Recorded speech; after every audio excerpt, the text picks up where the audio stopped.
regardez Africa Today tous les soirs. Merci de votre fidélité. Bonsoir à toutes et à tous. Bienvenue dans ce journal. Le ministre de la Justice a soumis au Conseil des ministres de ce jeudi pour examen deux avant-projets de loi. Le premier porte sur l'institution, l'organisation et le fonctionnement du tribunal de commerce de Conakry. Le second, lui, porte sur la prévention, la détection et la répression de la corruption et des infractions assimilées. Après débat, le Conseil des ministres a adopté les deux projets, mais sous réserve de la prise en compte des observations. Daouda Mohamed Kamara. Depuis 2015, pourtant, il existe une loi portant organisation judiciaire qui prévoit les tribunaux de première instance pour connaître en premier lieu tout type de contentieux, y compris celui commercial. Et ces tribunaux regorgent des formations exclusivement composées de magistrats professionnels. Selon le ministre de la Justice, garde des Sceaux, les réalités actuelles présentent ces dispositions obsolètes. Le ministre a évoqué que les litiges commerciaux ne se limitent plus aujourd'hui aux contentieux entre commerçants ou portant sur des opérations de nature commerciale, les domaines traitant désormais des champs aussi divers que le droit des sociétés, le droit de la concurrence, entre autres. Il a indiqué que dans un contexte international de plus en plus complexe, le concept d'une justice rendue exclusivement par des magistrats professionnels ne rend plus compte de la réalité du monde des affaires. Dans notre pays, cela est encore plus vrai en ce qui concerne la zone spéciale de Conakry, où l'activité économique se développe à un rythme relativement accéléré par rapport au reste du pays. Visant à assurer une prise en charge cohérente, efficace et diligente des litiges économiques, à en croire le ministre Cheikh Sako, la création d'un tribunal de commerce, surtout pour la zone spéciale de Conakry, s'avère nécessaire. Le ministre a précisé que ce tribunal spécialisé permettra de rendre une justice plus rapide et a priori plus acceptable, ce qui peut améliorer le climat des affaires et favoriser le développement des investissements en Guinée. Le ministre a précisé que le présent projet de loi est articulé autour de 3 chapitres: institutions et compétences, organisation et fonctionnement, dispositions transitoires et finales. Parlant de la prévention, détection et répression de la corruption et des infractions assimilées, un organe sera chargé de mener l'exécution d'une stratégie nationale anticorruption. Et la mission est bien claire. L'élaboration et la mise en œuvre des politiques et stratégies de prévention de la corruption et des infractions assimilées, la collecte, l'analyse et la mise à disposition des autorités judiciaires chargées de poursuites relatives à la détection et la répression des faits de corruption et d'infractions commises par toute personne, publique ou privée, l'éducation en sensibilisant la communauté sur les effets néfastes de la corruption et la mobilisation du soutien du public. Ensuite et enfin, la réception et la conservation des copies de déclarations de patrimoine et de biens des personnalités visées aux dispositions légales en vigueur. Si la Guinée a inscrit son action dans la bonne gouvernance, la transparence et la lutte contre la corruption, les principes et valeurs à dimension constitutionnelle, cette loi vient ainsi aider dans l'atteinte des objectifs de développement durable. Le projet soumis par le ministre de la Justice comporte 7 chapitres, 29 sections et 160 articles. Et puis du 19 juin au 11 juillet prochain se tiendront sur toute l'étendue du territoire national les examens nationaux. C'est du moins ça ce qu'a annoncé ce jeudi le ministre de l'enseignement préuniversitaire et de l'alphabétisation. À ce jour seront Ibrahima Khalil Konaté, l'élaboration du chronogramme, l'identification des centres, le contrôle répété des listes et la prise des photos numériques des candidats sont entre autres activités réalisées. Les statistiques, dates et recommandations sont données ici par le ministre porte-parole du gouvernement. On l'écoute. Effectif des 3 examens nationaux, 426 272 candidats, dont 175 649 filles, sur 1777 centres. Pour l'examen de fin d'études élémentaires, il se déroulera du 19 au 21 juin 2017. 203 205 candidats, dont 87 909 filles, et il se déroulera dans 982 centres. Le brevet d'études de premier cycle se déroulera du 29 juin au 4 juillet 2017 pour 127 871 candidats, dont 53 232 filles dans 454 centres. Enfin, pour le baccalauréat unique, Il se déroulera du 7 juillet au 11 juillet 2017 pour 95 196 candidats, dont 34 508 filles dans 381 centres. Le Conseil recommande au ministre d'approcher ses homologues du ministère de l'économie et des finances et du budget pour les dispositions à prendre pour le financement de ces examens. Puisqu'on parle d'éducation, le forum de l'étudiant guinéen est à sa deuxième journée ce vendredi. Des séries de rencontres se poursuivent au Palais du Peuple pour mieux situer l'apprenant dans sa vie universitaire et sur le marché de l'emploi. Plusieurs étudiants ont bénéficié d'enseignements portant sur des techniques de recherche d'emploi. Ça, à Luyombono. Rédiger une lettre de motivation, une demande manuscrite ou tenir un entretien d'embauche, ce sont là quelques thématiques autour desquelles étudiants et responsables de l'Agence guinéenne pour la promotion des investissements privés ont eu à échanger ce vendredi. Ces échanges permettront de préparer l'étudiant à mieux affronter le marché de l'emploi. En tant qu'AGIP, nous avons été invités pour aider les jeunes diplômés à voir un petit peu comment se prépare un CV, comment rédiger le CV, comment le présenter, comment le défendre et comment en tirer le meilleur parti. Cette rencontre qui s'est tenue en cette deuxième journée du Forum de l'étudiant guinéen répond à une préoccupation qui se pose chez la plupart des futurs cadres du pays. Vous le savez, tous les étudiants de nos jours, après la sortie à l'université, nous sommes confrontés à pas mal de problèmes d'embauche.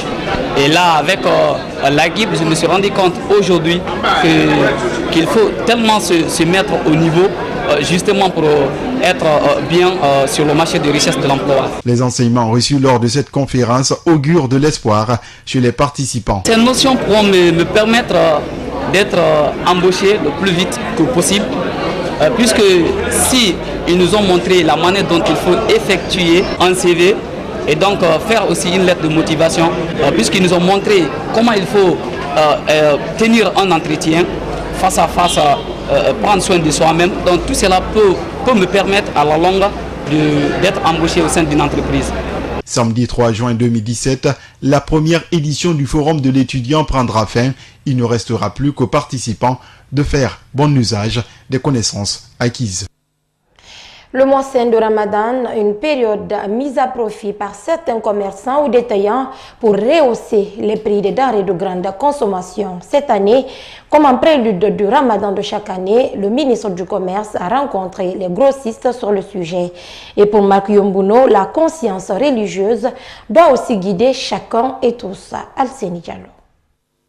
Chaque année en Guinée, pendant le mois saint de Ramadan, les prix des produits de forte consommation connaissent toujours une augmentation fantaisiste sur le marché. Cette année encore, en prélude, le ministre du Commerce a eu des tête-à-tête avec les grossistes pour pallier à cette habitude. Et avec les commerçants, plusieurs sujets ont été débattus avec le patron du dit département. Ces rencontres avaient l'effet de ressortir et prouver à la population guinéenne qu'il y a une disponibilité suffisante des denrées de première nécessité dans nos différents magasins et ressortir aussi qu'il y a une disponibilité après Ramadan pour les 2 mois qui suivent de la période de soudure.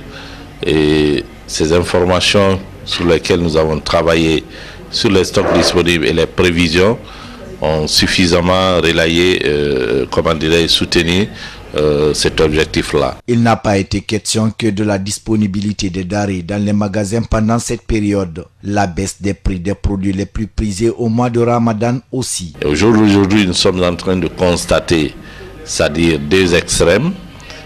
L'extrême positif qui, au niveau des importateurs, respecte cet engagement pris, en ce sens qu'il y a une stabilité et même la baisse au niveau des grossistes comme le sucre, la farine, de certains prix, mais l'autre extrême qu'on n'apprécie pas, c'est au niveau des maillons inférieurs de la distribution, des détaillants qui font presque de la spéculation.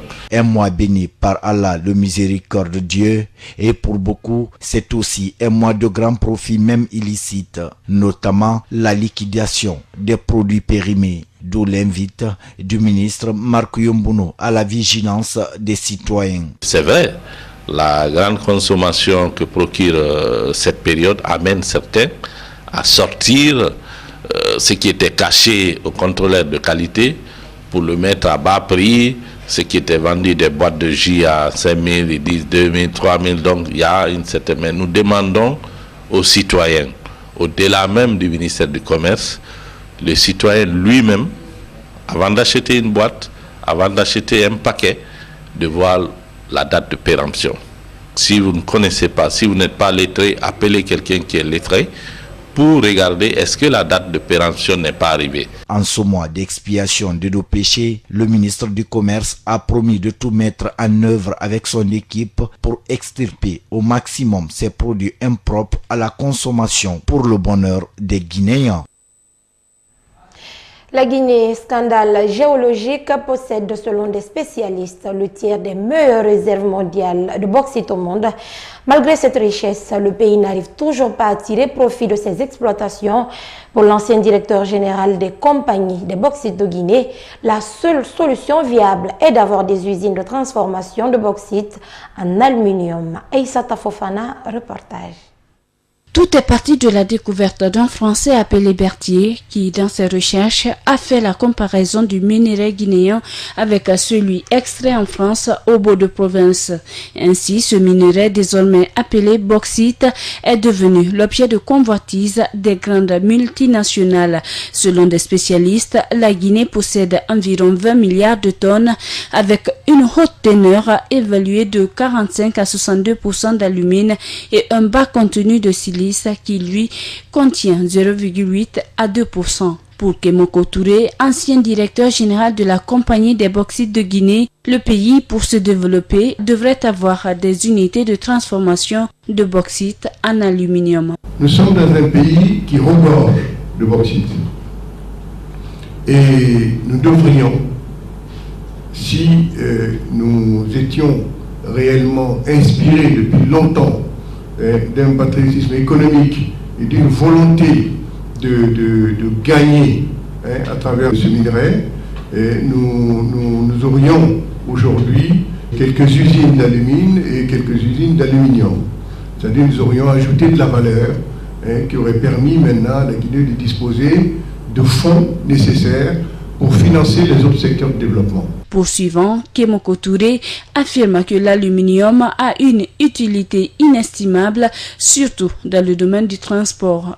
L'aluminium représente aujourd'hui plus de 50% dans beaucoup de domaines, comme le domaine des transports, le domaine de la navigation aérienne, c'est-à-dire des bateaux et des avions, de la navigation maritime, la navigation aérienne, la navigation terrestre, c'est-à-dire que les véhicules sont composés au moins de 50% d'alumine, les bateaux au moins de 50% d'alumine, les avions au moins de 50% d'alumine, et vous connaissez les ustensiles de cuisine que nous utilisons. À ce jour, seuls 4 gisements sont en production, à savoir ceux de la CBG, produit à Sangaredi, du géant moscovite Rusal, qui extrait de ses mines de Fria et de Kindia, et celui de la société minière de Bokeh SMB, qui a démarré l'exploitation en août 2015. Remise des équipements médicaux ce vendredi aux sages-femmes du centre de santé communal de Matoto. C'est un don essentiellement composé de lots de gants, de cache-nez, de blouses, des tubes de prélèvement et autres kits médicaux destinés à l'amélioration des conditions d'accouchement. Ce geste de l'association Cœur Uni pour l'enfance difficile et femmes enceintes vise à réduire la morbidité infantile qui est une préoccupation des autorités sanitaires aujourd'hui. Les détails avec Salom Kondé. En visitant des salles de soins du centre de santé de Matoto, l'on s'aperçoit des conditions de travail précaires du personnel. De la salle d'accouchement au laboratoire, un manque d'équipement se fait sentir. Un tel environnement de travail, selon la présidente de la structure donatrice, favoriserait des maladies infectieuses. Et moi, j'ai toujours pensé que cela peut causer des infections aux femmes en accouchant. Tout ça peut créer des problèmes. Ça peut créer même la mortalité. Parce que si une femme en état de santé, en état de famille, est infectée, elle ne peut pas se guérir, elle ne peut pas se tenir, l'environnement n'est pas sain, ça peut causer à la mortalité forcément. Alors j'ai pensé à ça, et puis vous avez vu des poubelles, les 10 poubelles, tout ça c'est pour qu'il y ait de l'hygiène. puisque sans l'hygiène, la santé elle est nulle. Si la présidente de l'ONG Cœur Uni pour l'enfance difficile et femmes enceintes décrit l'environnement de travail malpropre, cela n'échappe pas au regard des patients qui demandent l'augmentation des kits médicaux. Avec la rénovation de la centre, ils n'ont qu'à augmenter parce que c'est pas facile. Les matériels, l'environnement aussi, c'est bien, mais il faut améliorer un peu. Et les agents de santé aussi. Du côté des bénéficiaires, des mesures préventives sont en train d'être mises en place pour la satisfaction des communautés à la base. Dans la salle d'accouchement, on n'a pas de matériel, on a des matériels personnels. Et le don qui est venu comme ça là, vont être utilisés à bon escient. Et toutes les femmes qui vont accoucher à ce moment vont accoucher dans les meilleures conditions. Au terme de cette cérémonie de remise, les responsables de la structure donatrice ont procédé à la distribution des vivres aux enfants déshérités. Dans les jours à venir, d'autres actions sont prévues dans l'arrière-pays. D'un simple bouton à une pathologie inquiétante, c'est le cas aujourd'hui d'une fille qui souffre d'une maladie pour l'instant non identifiée par les médecins. Pour sauver la vie de Djenab Diallo, puisque c'est d'elle il s'agit, une bonne volonté vient de lui offrir des soins à l'étranger. C'est un reportage de ça à Luyombuno, rendu en studio par Li Mariam Bailo.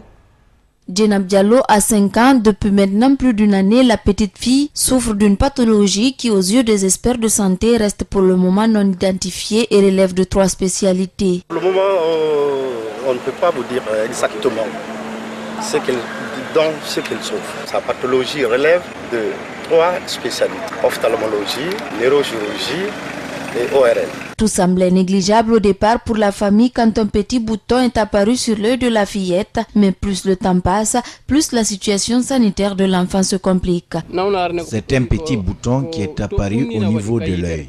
Et après, l'œil est devenu rouge, il s'est enflé. On nous a dit que ce sont des maladies tropicales. Et depuis, les parents de Djenab Diallo sont sur pied pour guérir leur enfant, mais en vain.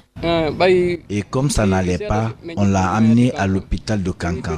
Là-bas, elle a subi une opération.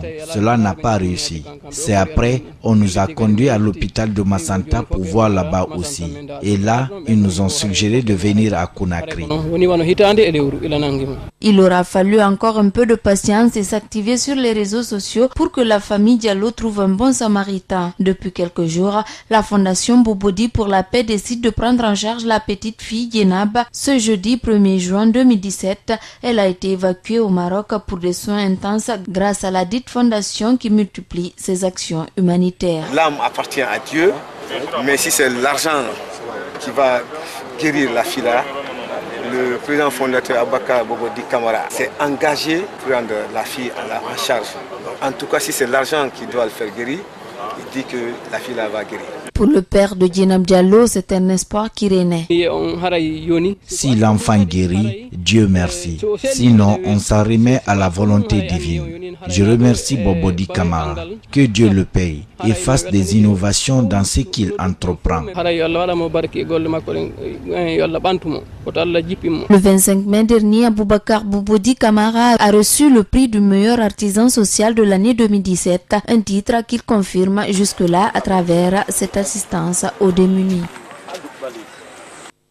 Le Kenkeliba, une plante africaine à plusieurs vertus, a été l'œuvre d'une exposition ce vendredi à Conakry par l'ONG Petit Cœur sans couleur. Laissé au profit des produits occidentaux, le Kenkeliba n'aurait aucune valeur aux yeux de la nouvelle génération africaine, celle guinéenne en particulier. C'est le souci donc de ramener les citoyens à la consommation du Kenkeliba que l'ONG a animé cette conférence pour expliquer à la population sa teneur et son importance. Moussa Sefa Kamara. La Guinée est un pays de merveilles. En plus de disposer d'énormes ressources naturelles, le pays regorge aussi plusieurs remèdes indispensables à la santé de l'homme. Et le Kenkeliba en est un. Et ses feuilles cachent plusieurs importances tant sur le plan médicinal que nutritionnel. Le foie de cette personne fonctionne normalement. C'est-à-dire les cellules qui permettent à la sécrétion de la bile, les cellules qui permettent la sécrétion, qui donnent un certain nombre d'énergie au foie. Le thé Kenkeliba permet de sécuriser, de protéger ces cellules. Selon Ibrahima Diawara, consommateur de ce produit, le Kenkeliba est un remède indispensable pour plusieurs maladies. Donc c'est un grand stimulant pour beaucoup de cas, pour les maux de ventre, et même quand quelqu'un a le palu, comme ça a été dit, on consomme le Kenkeliba généralement pour ne pas le laisser la vie sans rien manger. C'est aussi de l'avis de Kadiatou Kamara, se demande d'ailleurs pourquoi a-t-on abandonné la consommation du Kenkeliba. Le Kenkeliba est utilisé dans la préparation de la bouillie et au petit déjeuner et nous est aussi rentable. C'est une plante médicinale bénéfique pour tout le monde.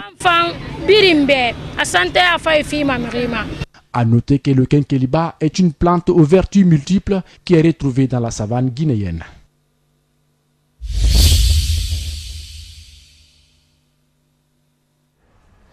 Aux Philippines, au moins 36 personnes sont mortes par suffocation la nuit dernière dans l'attaque d'un casino à Manille.